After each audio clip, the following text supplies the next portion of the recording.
మిగిలిన డీటెయిల్స్ చూద్దాం. కాంగ్రెస్ పార్టీలో చేరాక దేవాలయానికి రావడం చాలా ఆనందంగా ఉందన్నారు ఎంపీ రంజిత్ రెడ్డి. తెలంగాణ ఇంకా అభివృద్ధి చెందాలని, అన్ని రాష్ట్రాల కన్నా ముందుండాలన్నదే తన కోరికగా చెప్పుకొచ్చారు. పరిగి పట్టణంలో శ్రీ లక్ష్మీ వెంకటేశ్వర స్వామి దేవస్థానంలో 37వ వార్షిక బ్రహ్మోత్సవాలు ప్రారంభమయ్యాయి. ఈ వేడుకల్లో ఎంపీ రంజిత్ రెడ్డి హాజరయ్యారు.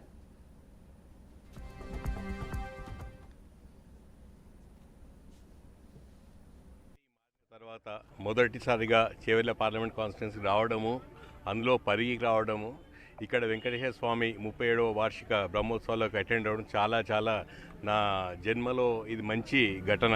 ఎందుకంటే బ్రహ్మోత్సవంలో పాల్గొనడం మొన్న నేను తిరుపతికి వెళ్ళిన, తిరుమలలో పార్టిసిపేట్ చేసిన, దాని తర్వాత ఇక్కడ రావడం, ఇక్కడ బ్రహ్మోత్సవాలు చాలా వైభవంగా జరుపుకున్నానని చెప్పి రామ్మోహన్ రెడ్డి గారు చెప్పడము, స్థానిక ఎమ్మెల్యే గారు నిన్న చెప్పడము, ఈరోజు నేను రావడం చాలా సంతోషం.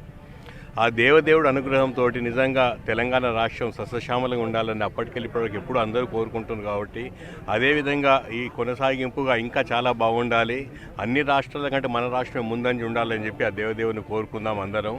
ఎందుకంటే తెలంగాణ రాష్ట్రం కష్టపడి తెచ్చుకున్న తర్వాత ఇంకా అభివృద్ధి చెందాలంటే అందరం చేయుతనియాలి. ఆ తోడ్పాటులో దేవుని అనుగ్రహం ఉండాలి. నిజంగా పరిగిలో అటు సైడ్ దామగుండంలో శివుడు, ఇటు పక్కకు వెంకటేశ్వర స్వామి అనుగ్రహంతో పరిగి కూడా చల్లగా ఉండాలని చెప్పి అందరు ప్రజలు సంతోషంగా ఉండాలని, సుఖ సంతోషాలతోటి ఆ దేవుడు దీవెనలతో అందరూ హ్యాపీగా. మన గౌరవ ముఖ్యమంత్రి రేవంత్ రెడ్డి గారు సమక్షం లోపల మొన్ననే కాంగ్రెస్ పార్టీలో చేరినందుకు వారికి సాధారణంగా వికారాబాద్ జిల్లా కాంగ్రెస్ పార్టీ అధ్యక్షునిగా స్వాగతం తెలియజేస్తూ, వచ్చే ఎన్నికల్లో కూడా కాంగ్రెస్ పార్టీ అభ్యర్థిని అందరూ కూడా గెలిపించాలని చెప్పి ఇక్కడ ఉన్నటువంటి ప్రజలందరూ కూడా తెలియజేస్తారు.